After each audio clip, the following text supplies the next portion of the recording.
biodiversity cell, and work started through documentation of all flora fauna of the campus. Mm-hmm. Slowly, with students, with staff, even with security guards, housekeeping maid, whoever is there, I started, getting them on the platform to document, or just brought that sensitivity in them, that curiosity, showing them films, taking them to nature walk, even taking separate sessions for security guards, having our own WhatsApp group जिसमें ये सारा wild life के बारे में, लेकिन campus के, we don't share other photos or other different kind of videos or nothing, only regarding campus flora fauna we keep on discussing. So in a way, from higher level, like from vice chancellor to those hierarchy, to the security guards, housekeeping maids, our ground staff, and in the middle, students and staff,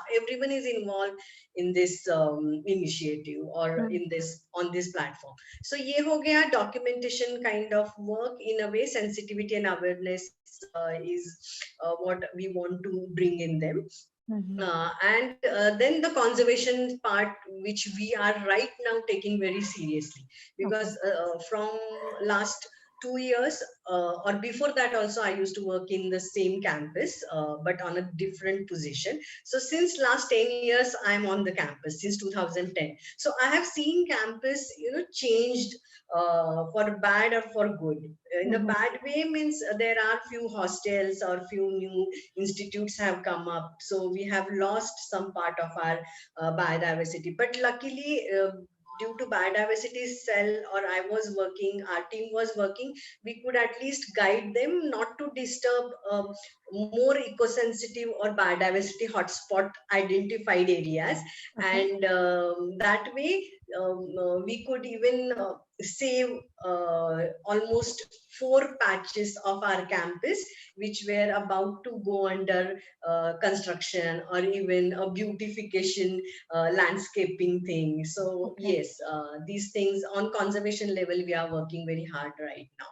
Okay. This COVID-19 scenario has given this platform to bring people, experts like you from all around, because पहले नहीं तो सिर्फ पुणे के आजू बाजू के, या पुणे के experts used to come to campus, have one-to-one physical Sunday special session, and then we used to go for a nature walk with them, with experts. Mm-hmm. तब Mm-hmm. कब दिमाग में भी नहीं आया कि we could have a online session where we can get people from Right.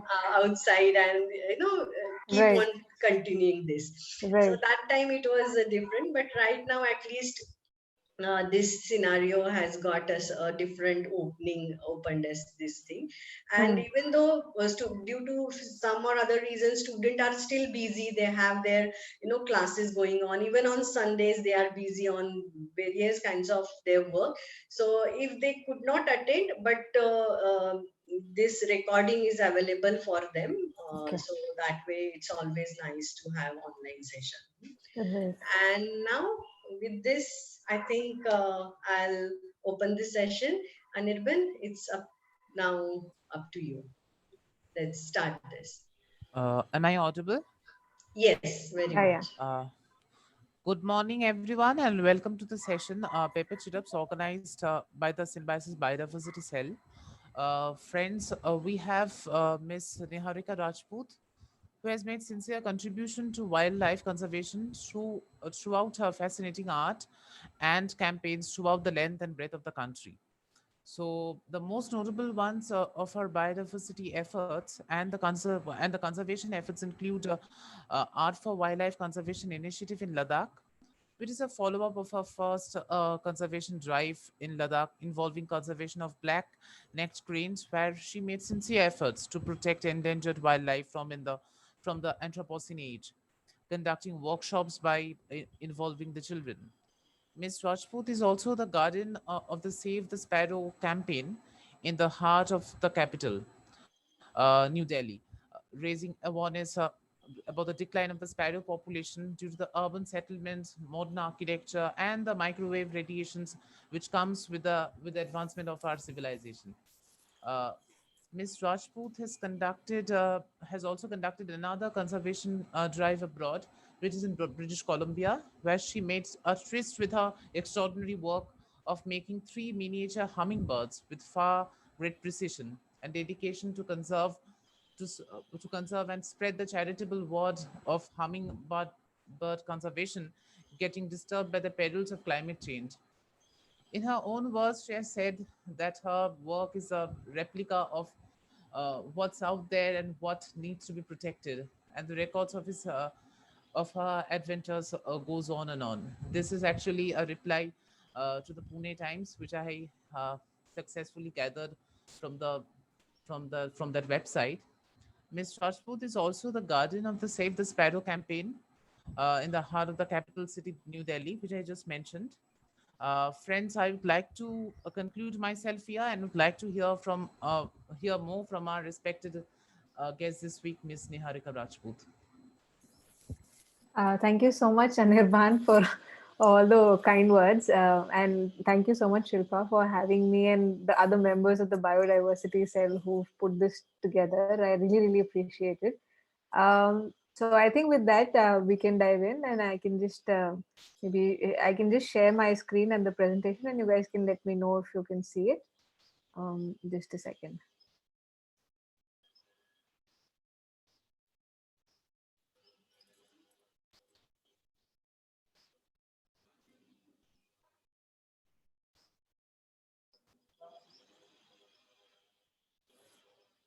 So I hope you guys can see the presentation. Yes, ma'am, we can Yes, see. ma'am. Okay, wonderful. So, Yes, ma'am. all right. So this is basically the opening image that you guys can see is of a Zundansito or a bee hummingbird. Apparently, this is the smallest hummingbird found in the world, and this is just a recent piece that I did. Um, Before I start talking about my journey as a wildlife artist or how I chose this profession and how it has led me to different places, I'd just like to say that Paper Chirrups is the name of my brand. And if you guys have visited my website or you've visited my Instagram account, you would have seen the kind of work that I'm doing. And if you go to the various blog posts that I've written, you'll also get to read up a little bit about my art for wildlife conservation initiatives as well. So basically, to put it in a nutshell, I do my art practice, which is building intricate, carefully handcrafted, intricate paper sculptures of birds and animals. And I also, whenever possible, do conduct art for wildlife conservation initiatives as well. Um, Moving on, I'm often asked this question: why did I choose to be a wildlife artist, and how did it come into being? To answer that question, did I always know that I wanted to be a wildlife artist? The answer is no. It's not something that just was there in me while growing up, or it was not. It's not that it was like my true calling. So.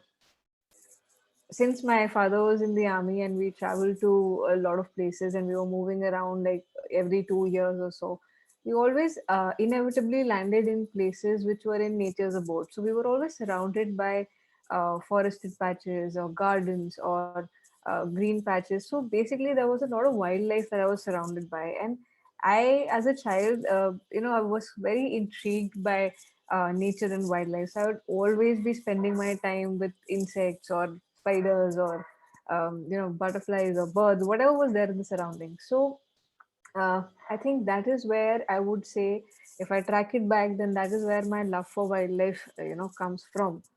um, I mean, just quoting an incident, when I was quite young, there was in our money plant creeper, there was a very small nest made by one of the birds. I don't even remember which bird it was, but I do remember clearly that when the fledglings started growing and they started making a lot of sound, and when they're reaching out to the mother for food, that is the time when they make a lot of sound. So that there was so much activity in that nest that I just was so curious to know what was happening in the nest, and it was so far above, and I was really tiny at that time. So um, I just wanted to see what was happening in that nest. So because I was so impatient and I wanted to see what was happening, very unfortunately, so that both the fledglings actually fell off the nest onto the floor of my garden, and both of them actually died.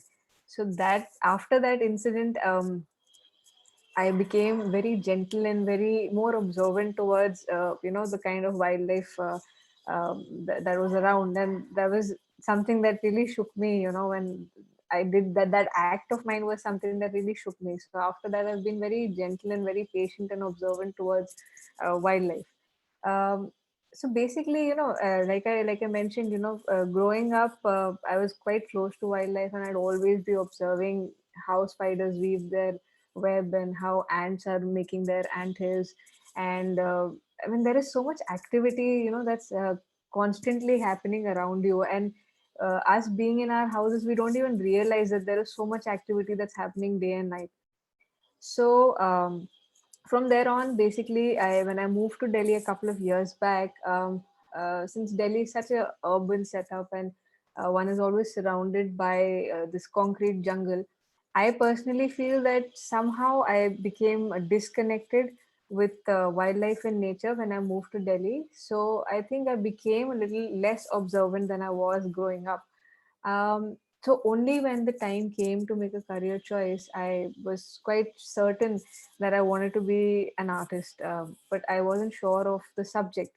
So basically, I started my art career, so to say, by interning at an organization called People Tree, and they were all from National Institute of Design. So that is where I was given the freedom to experiment with different materials and build different forms of art, so to speak. uh, Also, the why I'm telling you this is because I started building birds at People Tree, not the kind of birds that I do now, but very simple basic models using regular epoxy paper and wire, and very limited number of species that we targeted. But that was the time where I was introduced to the concept of building birds. And most of you would think that, okay, that is where I picked it up from and I must have taken it up. But the truth is that after that, I mean, it took a really long time for me to land up where I am today and the kind of work that I am doing and how I started building birds. So initially, the kind of work that I was doing, if you guys can see it on your screen, these are just some of the images of the sculptures that I started building right out of college. So for 2 years or so, straight up for 2 years or so, I was just experimenting with different materials, building sculptures, anything that came into my mind. And unknowingly so, if you can see that even though these pieces are abstract in form, but there's some influence of wildlife and nature in it. And this is something that I was doing unknowingly. I mean, it was just something that was pouring out of me. So I did this, and then I made a couple of other pieces as well, and I exhibited my work in a few galleries in Delhi. But having said that, like for 2 years when I was doing this, I wasn't quite satisfied with where my work was headed. And so I basically took a break and I went to Himachal for a trip. And uh, that is where I spotted these red-billed blue magpies. And there were around 12, 13 of them taking off from a tree. In that moment when I saw those magpies, it took me back to this incident, if I may share it with you guys. When I was really young, just opposite to the garden of my house, there was another garden. And as a child, I had never seen a bird more colorful and more beautiful than I saw that day, which was the white-throated kingfisher. And even though, I mean, I've seen so many birds now, I mean, I probably won't even rate it in any of my top favorites. But at that point in time, when I was a child and I spotted that bird, it was something that was so mesmerizing, just the colors of that bird. So I remember how I felt in that moment. I mean, how can I put it? How you're just when you look at something that is so vibrant and so colorful, you're just amazed at how something like that can be created. So when I saw the magpies in Himachal, I felt something similar, and I felt that um, that is what I wanted to do. I wanted to replicate nature and wildlife to the very last detail. And I knew that I was up for I mean, I knew it was going to be a challenge, because nature has such sophisticated mechanisms and everything. You can look at anything. I'm not just talking about birds. You can look at a blade of grass. You can look at an anthill, or you can look at a tree, or you can look at literally anything and everything. And everything is so complicated, and it's woven together in such a manner that you can't wrap your brain around how something like that is possible. So I knew when I decided in that moment that it was going to be a challenge for me to replicate birds to the very last detail. And from there on, yes, when I came back, I started doing a lot of experimentation. I started using different materials. I worked with fiber, I worked with wire, I worked with thread, I worked with so many different materials before landing on paper. So the idea basically was to first, the idea was to replicate the basic form of the bird. And while, like, on one hand, where I wanted to replicate wildlife to the very last detail, what happens is when you start reading up about any species for that matter, or when you start watching documentaries, or when you start reading articles, there is so much that starts surfacing. So even in my case, when I was doing a lot of research on birds when I initially began, there was so much that surfaced in terms of what was happening to the birds, how that, like, so many species have already become extinct, so many species are endangered, the BP oil spill, the wildlife trafficking. There are so many things and so many things that just kept surfacing. So um, yes, on one hand, I did want to start building the sculptures, but reading up about what's happening to your muse, your inspiration, is quite unsettling. So anyway, so that is where basically the Art for Wildlife Conservation initiative idea came up. I will talk about that a little later. But first, I just want to talk a little bit about my process, because I'm often asked, how do I build these sculptures? So I just want to throw a little light on that. Um, this is again a sculpture of a common kingfisher. This is a miniature sculpture. I have also done a life-size sculpture. So let's just talk a little bit about the process. So, All right. Niharika, just Yeah. 1 minute. Yeah. So, as it is, common kingfisher is a very tiny bird. Right. Right. So, its miniature means what is the size? This is about 3 inches big. 3 inches. Yeah. Yeah. Oh, Or so maybe even less than that. wonderful. Yeah. Yeah. But Okay. you'll get to see later. You'll get to Yeah. see the life-size version as well. So basically, I start by doing a lot of research. Now, what do I mean by research? Uh, I read up a lot about the bird or animal, whatever it is that I'm building, in as much detail as possible. I watch a lot of videos on YouTube. I read, studied a lot of images taken by different photographers that I can pick up from the internet, and I also contact a lot of wildlife photographers and take some images to study them, because when I'm building a sculpture, I need to have a very good understanding of the posture of the bird, the anatomy of the bird, the placement of the feathers, the color of the plumage, how the sunlight, plays upon the plumage. Because if I'm building something like a hummingbird or a sunbird or any bird that has iridescent feathers, then that is when it comes into play, that how is the sunlight, acting with the colors of the plumage, etc. So there are many things that I have to get a good understanding of before I start a project. So that is what I basically mean by research. Now, what is the actual process of building a bird?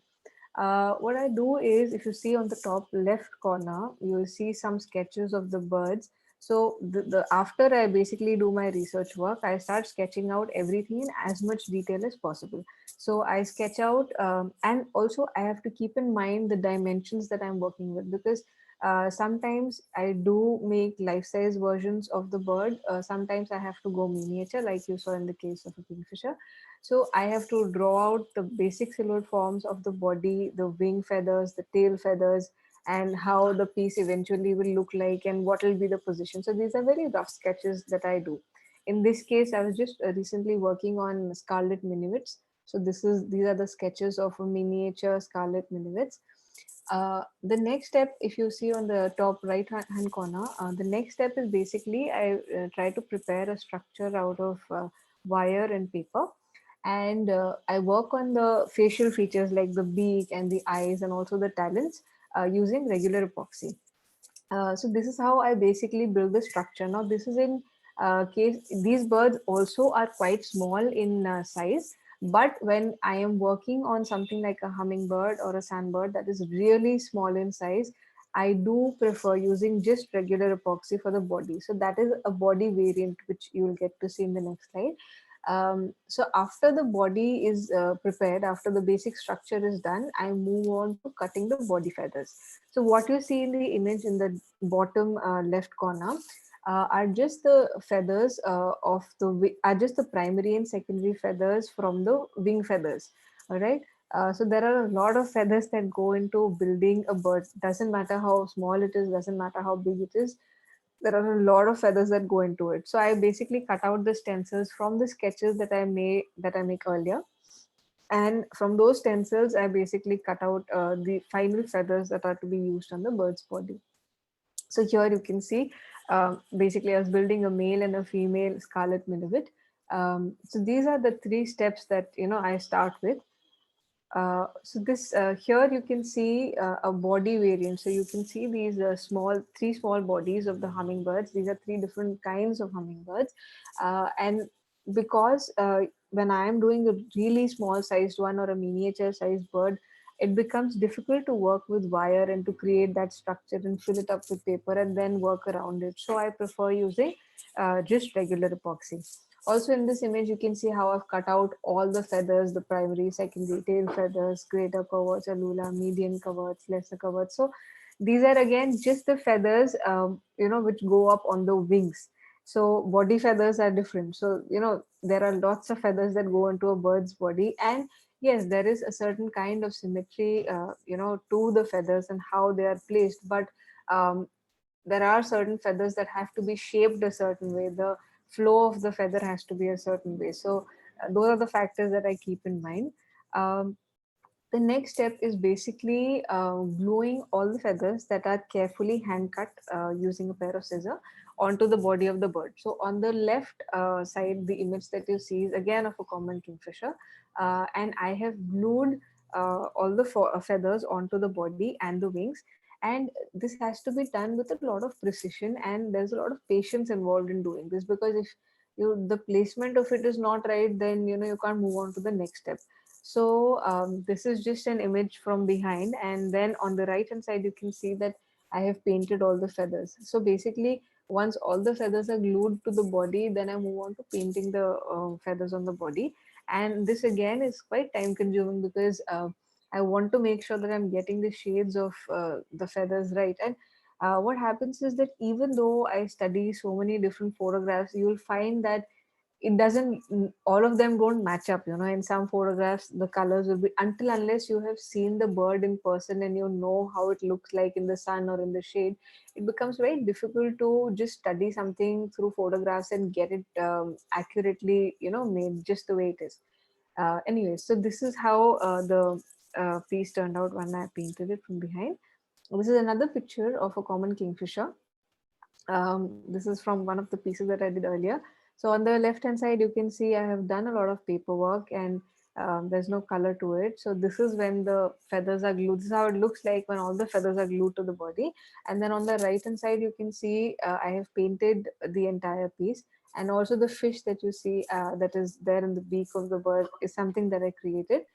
That is, sorry, I have to say, yesterday also when I saw the tractor and the hunted prey in its talon, Right, and right. again here, I was so completely mesmerized how you created that too, the prey also. The prey also, right, right. Yeah. No, yes, I have done that also. I have built it in a couple of pieces, and it actually becomes very difficult because, if the piece itself is miniature, like the one that you saw was a hen harrier, you're talking about a Yeah. hen harrier, and that bird itself was around 3.5 to 4 inches big. So it was not very big in size. So to make a prey means it has to be really small in size, in comparison to the bird itself. So it becomes really difficult to work at that scale And because still I'm we can see yeah, it's a rodent. So, right, right, so it's right. really, even this fish, what is its size? So the fish is again, I think 1 to 1.5 inches big. It's not very big. And so how I did this fish, I think this is the only fish that I've made till now. I would really love to explore like aquatic life as well. This I did out of M-Seal. I used M-Seal to make the basic body, and then the scales on the fish I made using paper. So each scale I had to cut out by hand, and even the, you know, the fins and everything was paper and wire. And then and then this the slimy effect on the fish, the body of the fish, you know, was I achieved that by using varnish. So this is just something that I experimented with, and it turned out quite nicely. If later on, if there's a better picture of it, you guys can see from the front also. So so these are just some images of the work that I have done. In the top left corner, you can see I just showed you the two kingfishers, and this is how the piece basically came out. The driftwood that you see on which the male kingfisher is sitting, it's also made out of paper mache clay, wire, and PVC pipe. So this is something that I built myself, because I wanted it to be a certain way and how the bird is going to perch on it.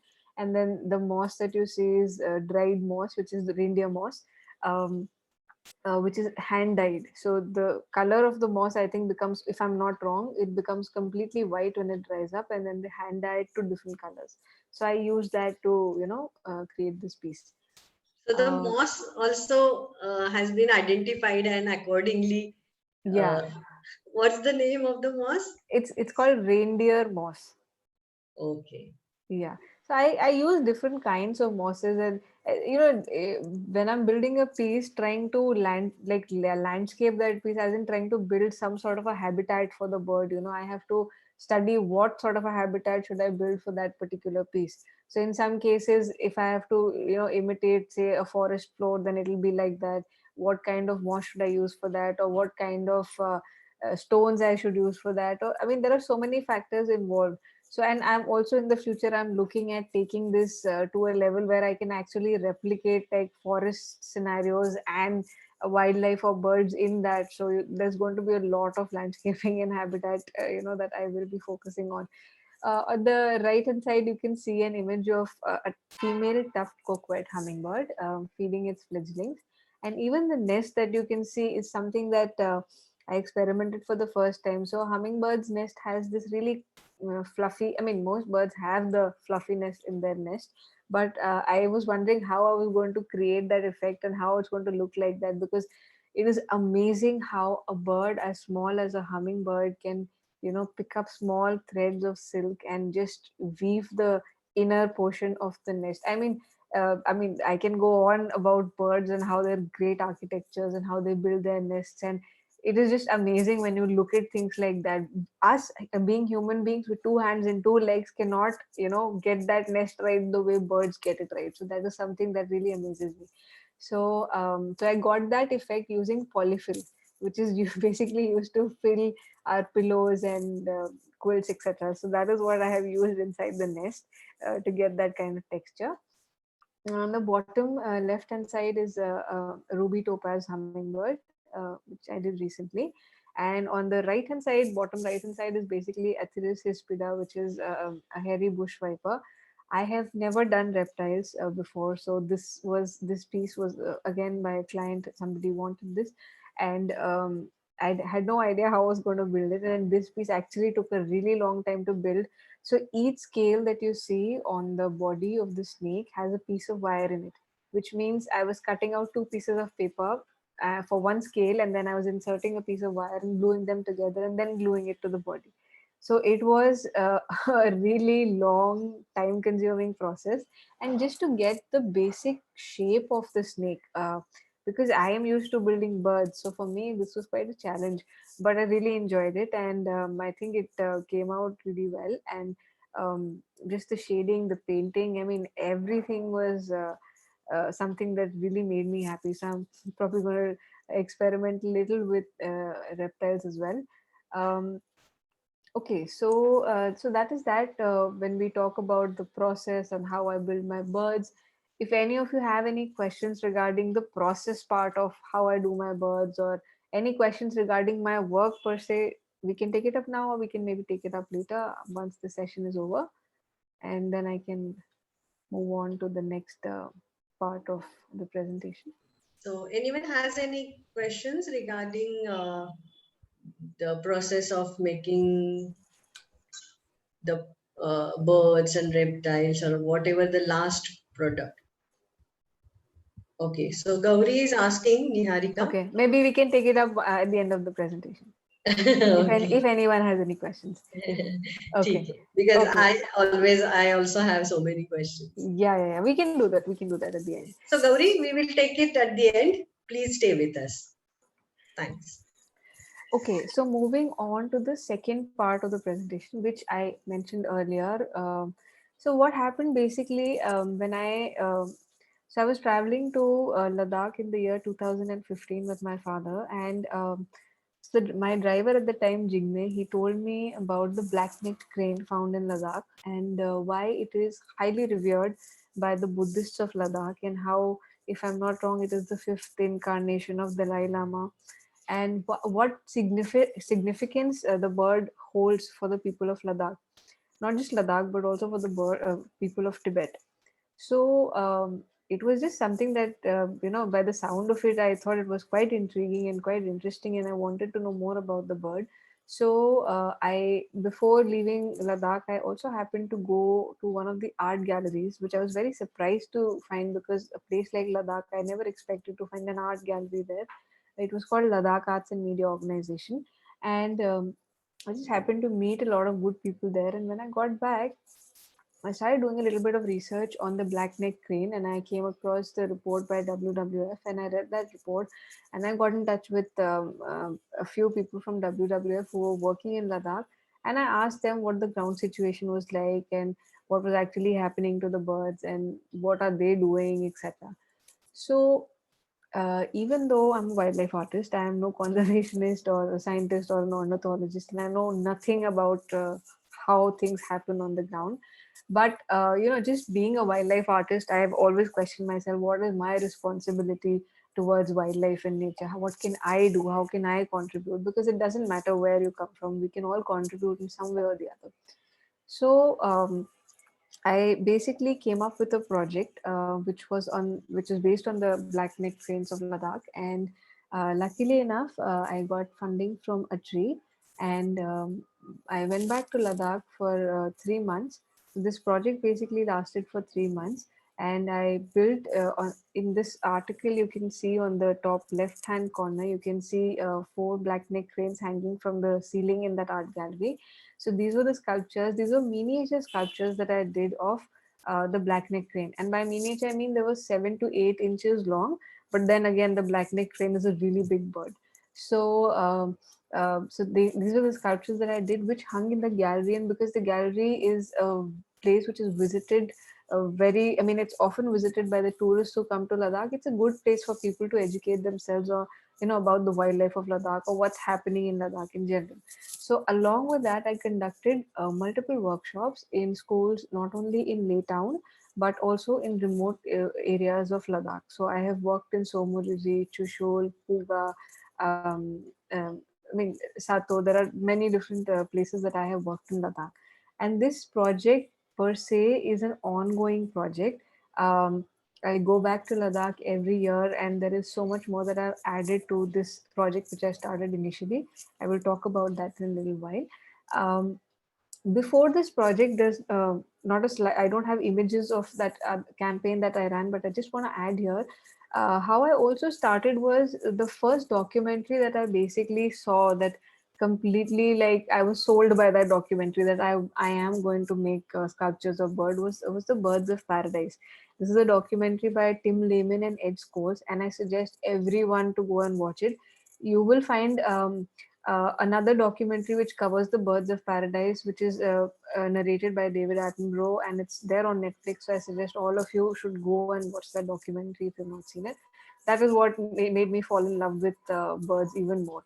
So doing that, and then coming up, I came across this article on Twitter on the hen harriers, and this was the first campaign that I actually worked on. So I collaborated with this organization called Birders Against Wildlife Crime in the UK, and this was an online campaign, and I asked them if I could help in some way. So that is when I built two sculptures of the hen harriers, the male and the female, And so basically the hen harriers they've been hunted down by gamekeepers, and this is illegal.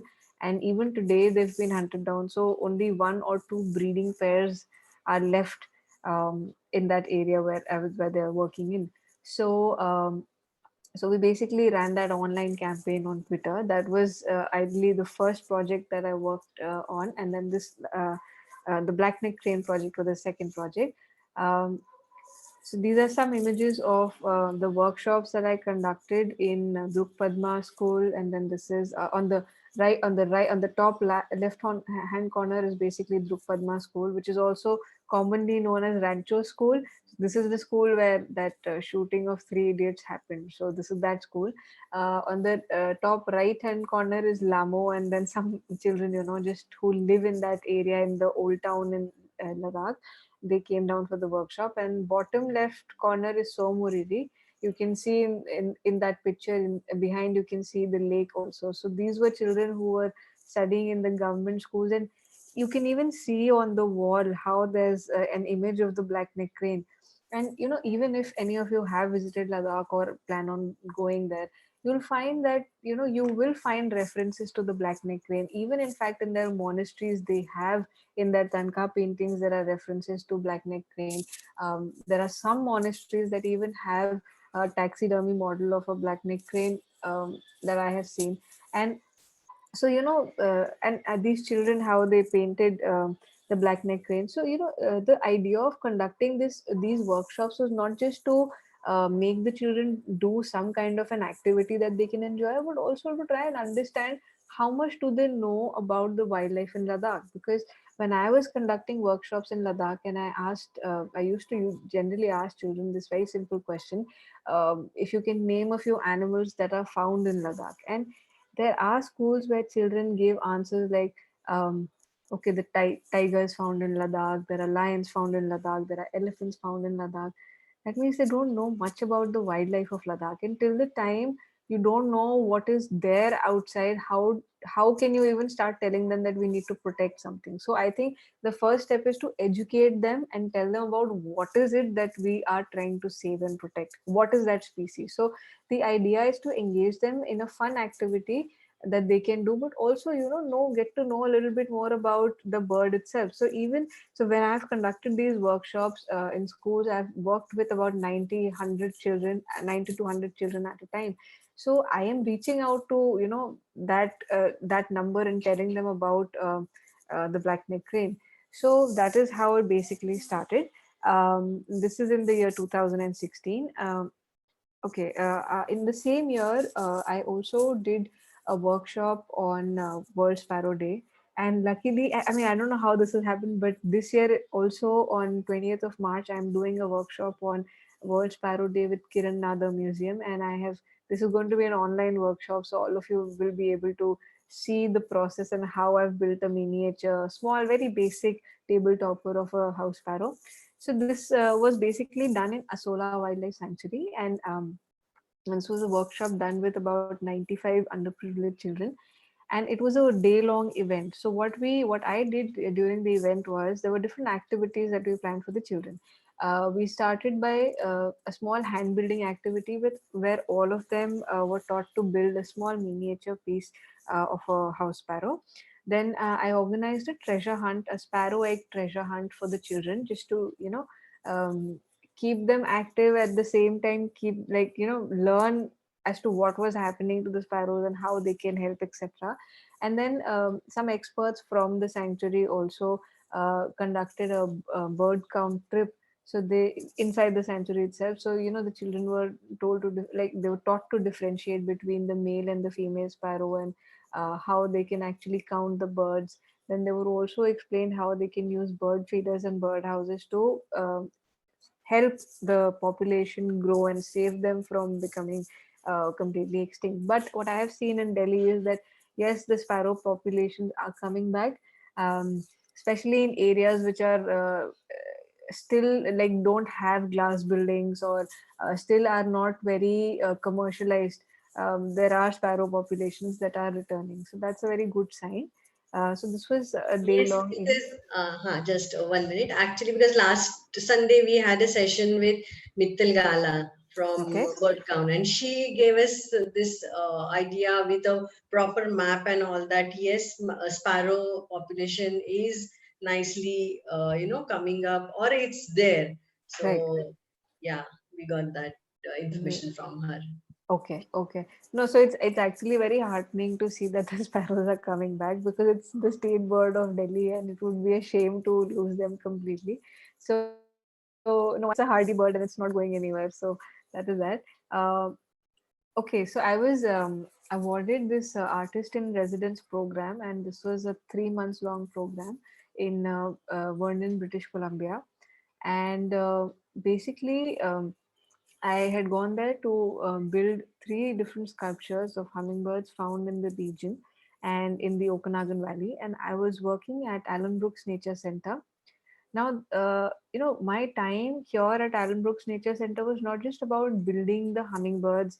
Um, there is so much that I learned during this trip of mine.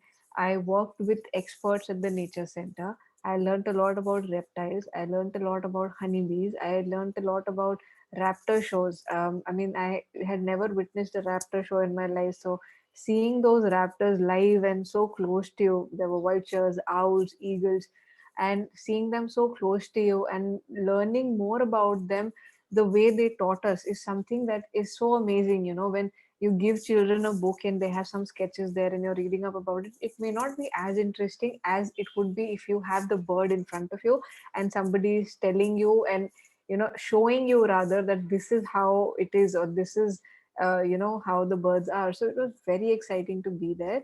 I happened to meet members from the Okanagan Naturalist Club, these ladies who had been banding the hummingbirds for many years now.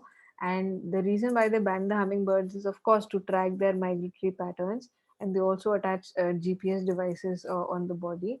So, meeting them, they made me understand how basically they do it. And it is such a delicate process because the hummingbirds are really, really tiny. So how they trap the hummingbirds, and then how they look at the numbers on the band, and they write down their weight, they write down the GPS device tells them their migratory patterns. So it is and how some of the birds keep coming back every year. I mean, it is so interesting. It's like having a pet who doesn't stay in your house but returns after the time is up, and when they're crossing on their migratory patterns. It's absolutely amazing. So I also conducted some workshops there for the local community, and again on the hummingbirds found in the region. So basically, this entire project culminated after 3 months, and we did an exhibition at the Nature Center with the sculptures that I made, and also did a presentation. The members from the Okanagan Naturalist Club did a presentation on the hummingbirds, their numbers, how people can put out hummingbird feeders, how they can prepare the nectar for the bird, and how can the plants that they can grow in their gardens to attract more hummingbirds, because the bird itself is so tiny that, and it sets out on really long migratory routes. So it needs fuel for the body, and everything that is there in the bird's body gets consumed really fast. So it needs more nectar. So for that, the kind of presentation that they gave, it really um, you know educated the members of the local community, and they were absolutely mesmerized by how it all works. Because living in an area where you have hummingbirds coming in your backyard and you know nothing about the bird, so a project like this tells people that, okay, this is right outside your window and this is what you can do to help the bird. And I think people really took back a lot from this entire experience, and I personally took back a lot from this experience. So this was again, an amazing project that I worked on, and I hope there are more such projects in the pipeline that can come my way. Um, okay, so like I said, that the project that I do in Ladakh on the black-necked cranes has obviously grown and expanded over the years, and I've been after 2016. I've literally been going back to Ladakh every year funding or no funding, I've been spending money out of my own pocket just to go back and conduct as many workshops as possible. But what happens is, with conducting workshops, I have also reached like rock bottom, thinking, okay, this is something that I have done, but what can be the next step? What can we actually do on the ground? How can we get more people involved? So in 2018, I conducted the first ever bird festival in Ladakh, and this was this happened with a lot a lot of problem because we had no funding for the festival, and we had no idea how we were going to pull this off. But I collaborated with Ladakh Arts and Media Organization and Darashiko Foundation, and also the Forest Department of Ladakh. And basically it was a 7 days long affair, and we had artists who came in from all over the country to join us, mostly from Bangalore and Mumbai, and then we also had Ladakhi artists joining us. So if I were to tell you a little bit about the bird festival itself, we began of course with a beautiful exhibition. We had from paintings to sculptures to animations to textile design to, you just name it, it was all there. And it was all about the birds of Ladakh, not just the black-necked crane, but generally the birds of Ladakh, whatever birds are found in Ladakh. So even through the movies that were created by the artists, the animation movies that they created, it spoke about the significance of birds in the folk tales of Ladakh, what it meant to the Ladakhis, why is it something that is not highlighted in today's day and age, and how can they be protected in the future? What can we do to save not only the culture of birds, in Ladakh, but generally the species of birds that are endangered or are on the verge of extinction.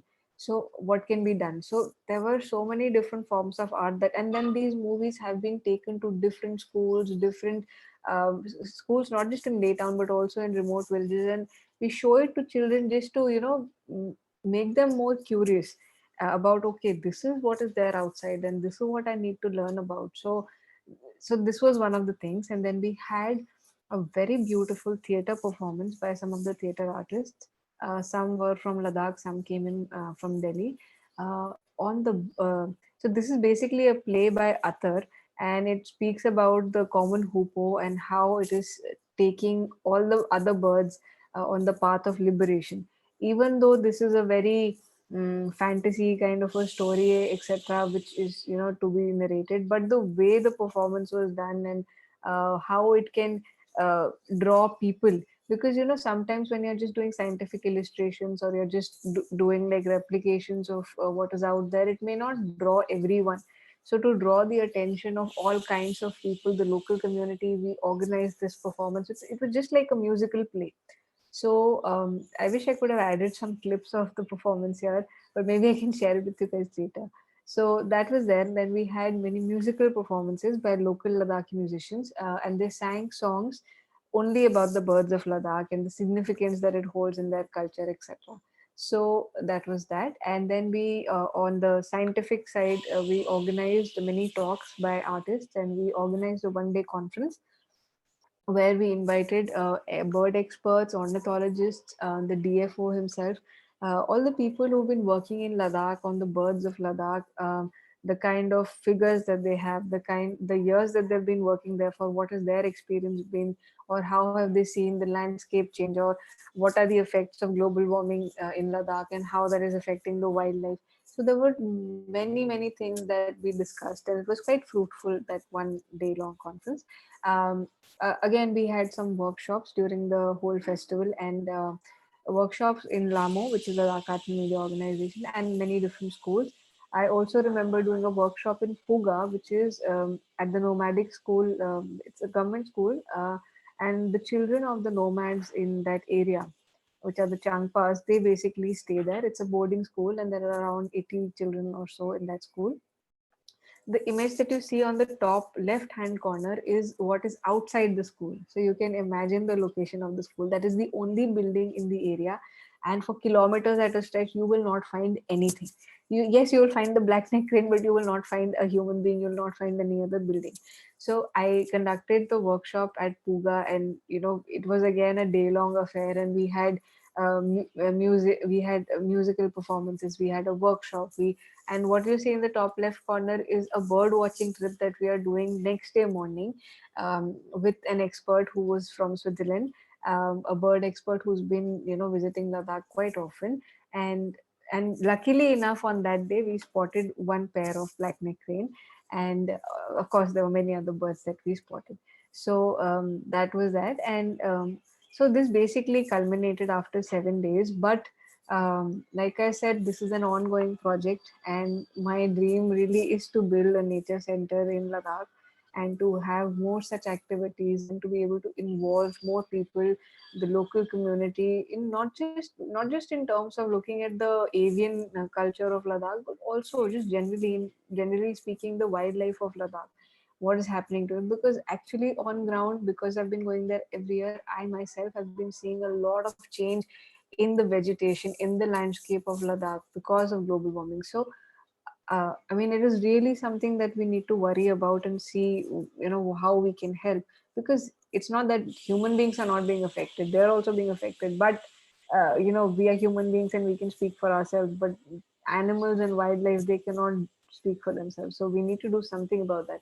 So, like I said, this is an ongoing project, and hopefully, in the coming years, we can have a nature interpretation center there. We can expand, and we've also introduced the idea of having bird clubs in different schools, and engage children in those bird clubs and collect data. And I have also introduced the idea of citizen science, how all of us can be citizen scientists, how we can pick up data and actually upload it, say for example, on a bird like on an app like eBird, and share that data with real scientists and real ornithologists, people who are, who require that kind of data, who can actually come to a conclusion after using that data. So uh, what can we do as normal citizens to help? So that is something that I want to introduce further.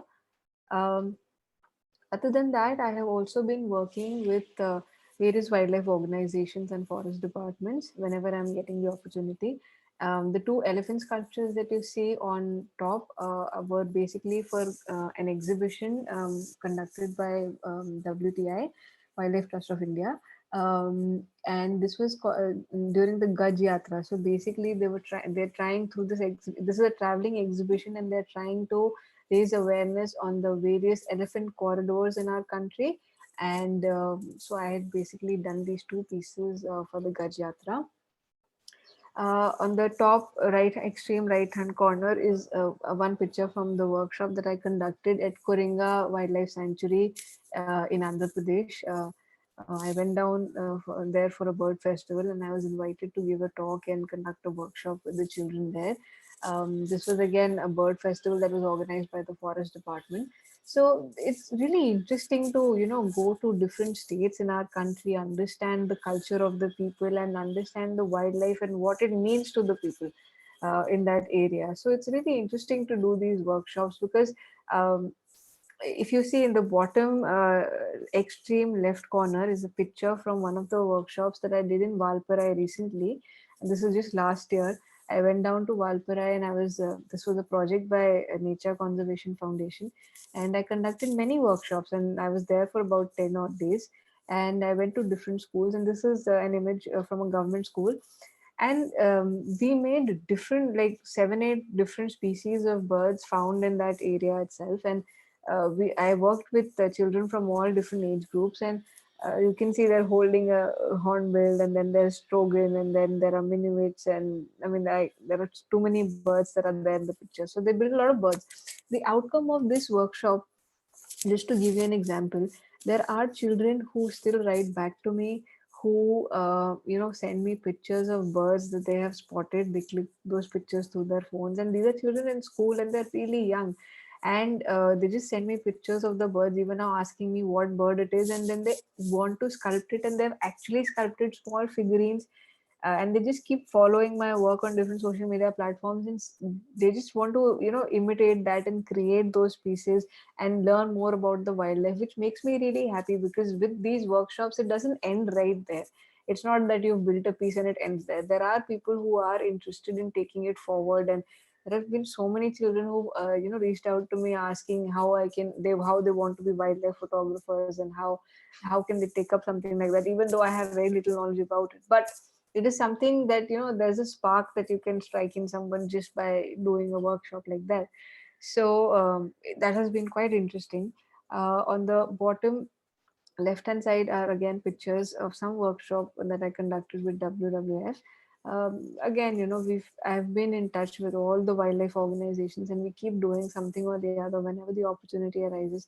Now, because of COVID, yes, of course, I'm only doing virtual workshops, and like I mentioned on Sparrow Day, I'm also doing a workshop with Kiran Nadar Museum. So that is that, and I have done many workshops in the past few months with independently, yes, with some organizations, some wildlife organizations as well. So it's been quite interesting. um, so yeah, so conducting these workshops, like I said, it does leave some sort of an impact on the children if I'm working with children, and also adults. Even at an individual level, I have seen that when I conduct workshops with people who know nothing about birds but are just coming in for the aesthetic sense that, okay, I want to build something that looks pretty and I want to keep it in my house. So even then, when you're building a bird, you're going to learn about that particular bird. So for example, I conducted a workshop sometime back, and we were doing an Indian golden oriole, and um, nobody knew what that bird was or what the name of the bird was, just that it looked really nice. So some of the participants in the workshop actually ended up spotting the bird a couple of days later and sending me pictures of that, saying we've spotted this bird and now I'll be more observant of what's around me. So there are these workshops can really leave an impact or something in your head, that something special that you can take away with you. So I feel it's very important to educate people, to tell people that this is what's outside and needs to be protected. Because when you keep a piece of wildlife in your house, it'll constantly act as a reminder of what is out there and needs to be protected. Because for me personally, if I think of some bird, say in Papua New Guinea, now and then I hear about the fact that I may not be able to see that bird during this lifetime because it is already on the verge of extinction, it is a very unsettling thought for me to think that I'll not never be able to see that bird in my lifetime. So um, it is very important for all of us to be more observant. I think workshops are the best way to do that. So I would just like to, having said all of that, I would just like to culminate this with a very beautiful quote by Sir David Attenborough. I'm sure everybody knows him. He says, cherish the natural world because you're a part of it and you depend on it. And he's right. I mean, we all of us have sprung from the earth, and we'll go back to the earth. So um, I think it doesn't matter what your employability is. It doesn't matter what profession you are in. You can be in any profession, but there is always a way to contribute in some manner. So it doesn't matter how you contribute. Like me being a wildlife artist, I know on the ground maybe I'm not contributing as much as an actual scientist is or an actual ornithologist is, but am I trying to spread awareness? Am I trying to gather more people together who can join the larger movement, so to speak? Or are we trying to gather more people to join people who are actually working on the ground and support them and do what is actually required to be done, whatever is the needful that needs to be done? So I would just like to encourage, like, even all of you, I'm sure since you're already in the biodiversity cell, and you must be studying a lot about wildlife. But there are so many ways in which you can contribute, and I'm sure all of you must be contributing at different levels. But this is just an encouragement for everybody, that they must do whatever can be done. So basically, paper chirps is my contribution, and I feel yes, there's a lot that needs to be done, and hopefully if time permits, and hopefully if different circumstances and factors permit, then I would like to do a lot more, and hopefully I'll be able to do that. So I think with that, I'd just like to conclude, and if anybody has any questions, maybe we can take it up. Thank you, ma'am. There are tons of questions in the chat box. Okay, Uh, let's take them. So, first of all, I'll just try to. I have a question of my own. Okay. So, do you think there is a need of making people and the children aware about their wildlife and the surroundings? Because usually we have seen in the case of Ladakh, that the story you have just shared, that the children are not aware of their surroundings. They are telling that the lions are found in Ladakh, elephants are found in Ladakh. Do you think there is a need of a region specific uh, textbook for children to learn more about their wildlife? I personally feel, and this is purely from my experiences, with children and conducting workshops with children, is that more than, yes, one should definitely, look into the textbook part of it, that we need to have something for the children to look at, to understand, to learn. But my approach personally is, I believe in practicality. I believe that children need to be taken outdoors. There need to be more nature interpretation centers. They need to be taken outdoors and shown them. I mean, till the time you don't show children, or for that matter anybody, it doesn't have to be just children, till the time you don't show them what's out there, I don't know how much they actually would know about the wildlife that surrounds them. So, for example, like, I don't know how many of you would actually notice the amount of work that ants, a creature as small as ants, puts in a day.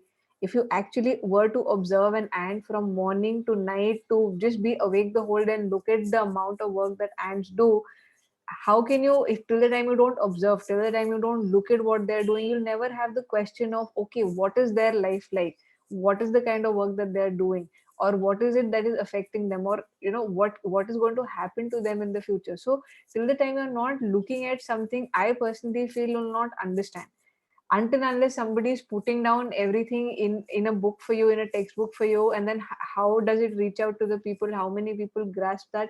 I personally am a more practical kind of a person who likes to be outdoors and get my hands dirty and see what is out there, to learn more about it. So I think there's definitely a need to educate people. Niharika, about specifically Ladakh example, Hmm.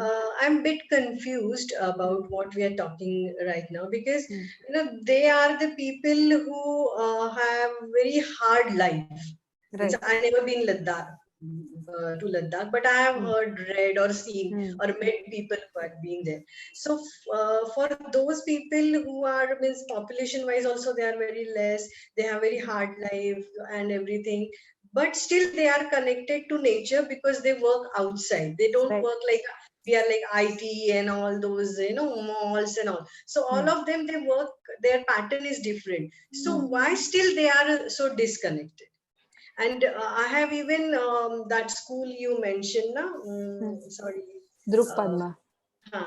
Hmm. So, uh, no, the Three Idiot wala jo Yeah, hai. yeah, yeah, yeah, Druk Padma. Hmm. So they are, I think, particularly working on the same issue, that our children, our schools, they have been teaching completely different syllabus, Hmm. especially from Delhi and that area Right, right, syllabus. So right. whatever these students going apart from, means out of their home, is their school.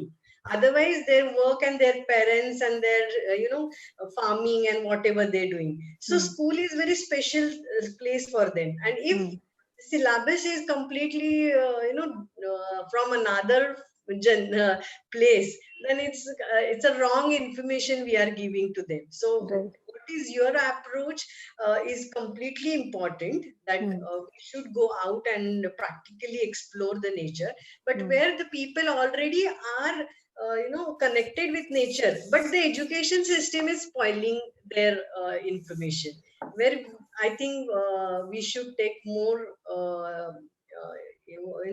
put weightage for making that in a regular uh, place, means to put that Right. education system in regular place. Right.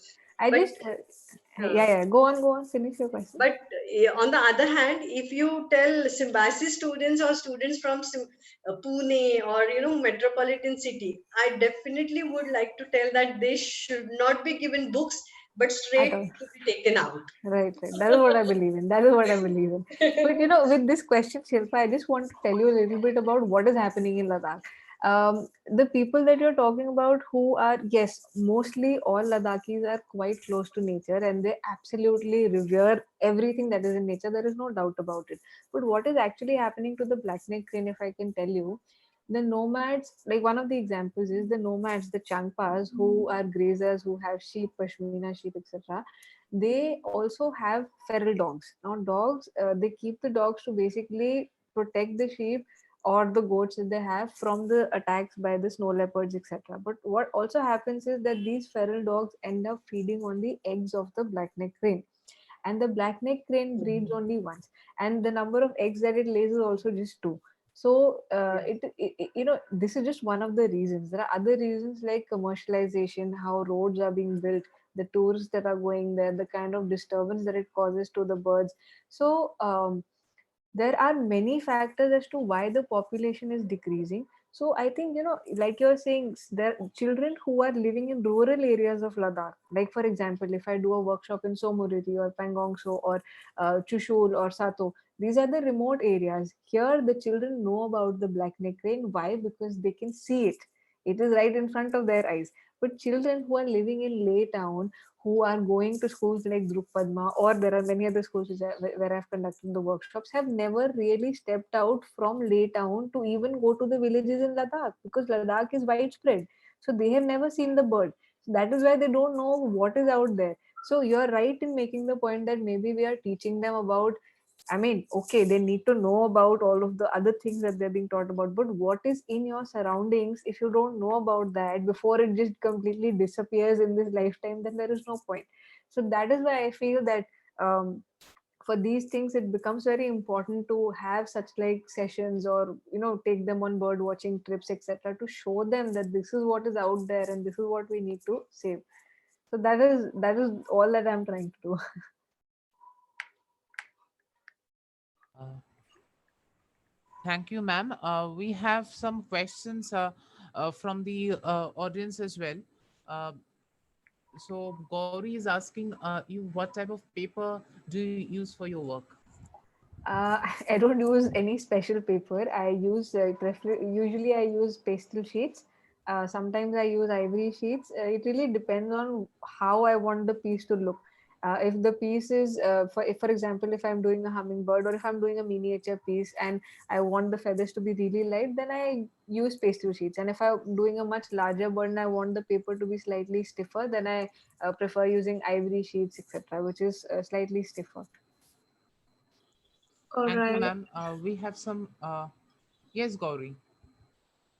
Yeah, that's. I was just wondering because when you showed the picture, I thought it may be like newspaper and the inside. That's what it looked like to me. No, so And then, I do stuff newspaper inside. So when I'm building the yeah. basic structure of the body, that time you can use any kind of paper. You can use brown paper, you can use tissue paper, you can use newspaper, whatever you want, just to fill up that whole area. And then on top, when I'm doing the paperwork, that time for the feathers, etc., I use plain paper. Okay. Thank you, Gauri. We have some reviews from our uh, friends here as well. Anik actually points out that your works are amazing and he has never seen such paperwork and perfection before. Thank you, thank you. And there, and ma'am, there are several other questions as well. I don't think they're requesting for another online workshop, another session. These are such questions. And also, they're one of them asking to share your social media platform so that they can also follow your Instagram page, which I think is fascinating. So Uh, my Instagram page is called Paper Syrups. You can just type it in and you'll find me. are So, there any? how can we join online workshop on sparrows? So the workshop that I'm talking about is basically a virtual workshop. I have already done the recordings of all the steps. So it's basically going to be a video that will be shared on Kiran Nada Museum's platform, and it's available to everyone who goes to their Instagram profile. You can just see it there. Okay. I can So share a link with you. ha, ha, ha. Write your Instagram ID. Can you write that Instagram ID? 1 second. Just now you mentioned. I'll just type it here. Yeah. This is mine, and then I'll just type in the Kiran Nadar Museum. Where the Sparrow workshop is going to be. 1 second.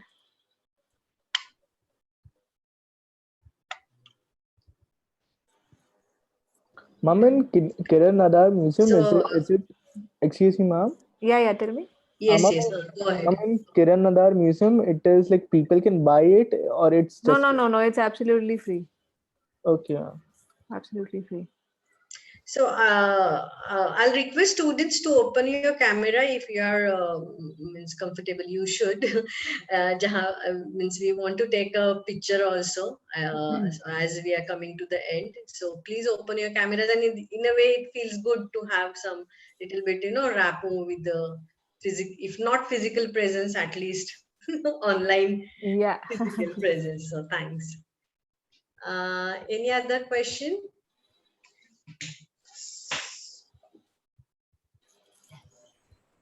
So are there any further question from our friends in the session?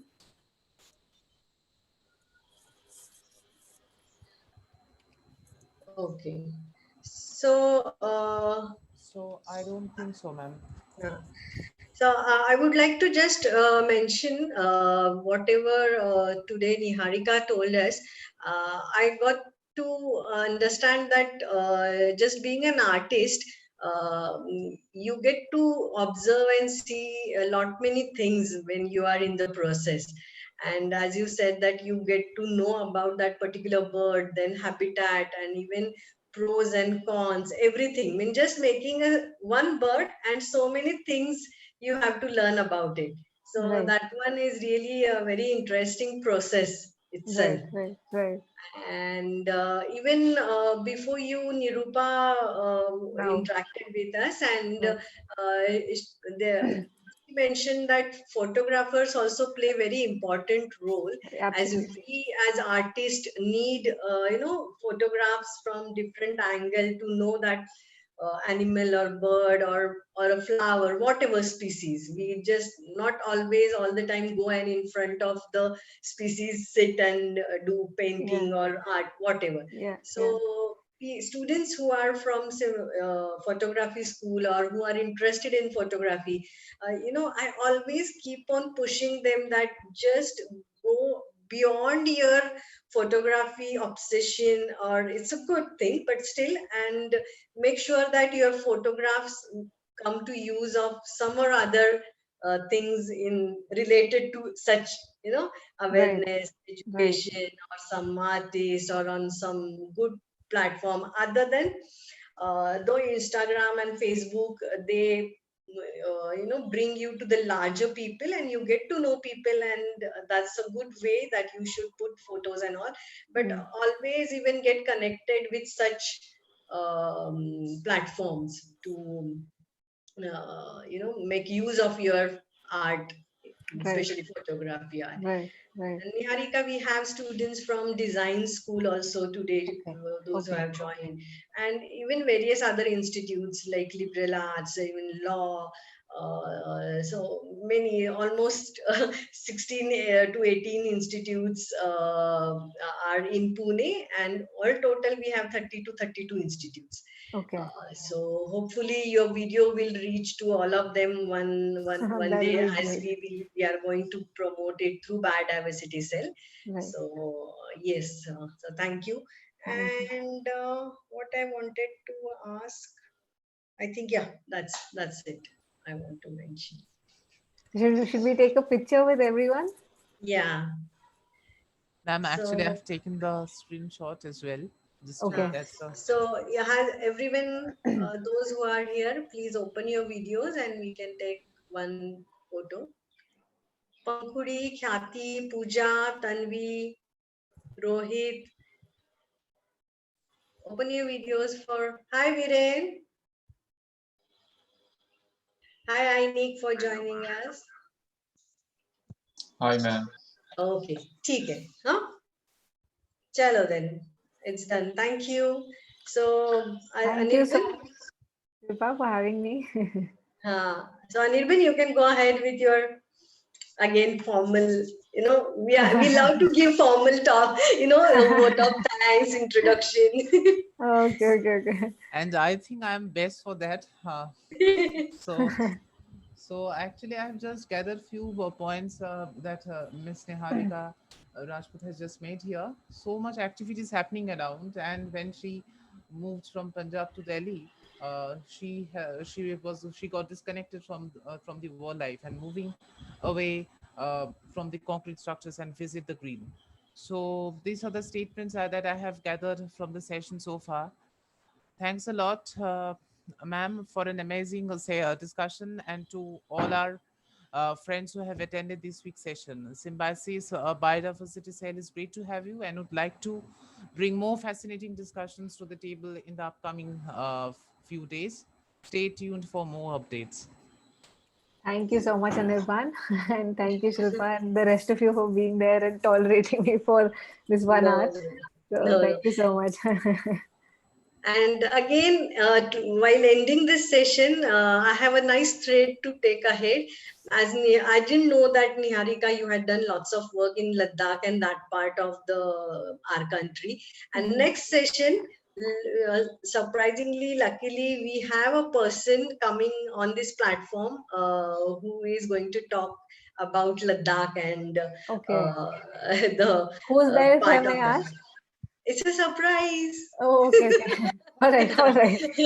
Maybe I know them, whoever it is. Yeah. So next Saturday you will come to know about it. Okay, So lovely. thank you. I look forward. Thank you so much, Shilpa. Thank you, everyone. Thank you, Thank Niharika. you. Bye. Thank you. Thank you, Bye-bye. ma'am. Thank you so much. So team, Thank you, ma'am. chalo, good work. So thanks Anirban, thanks Vishnu.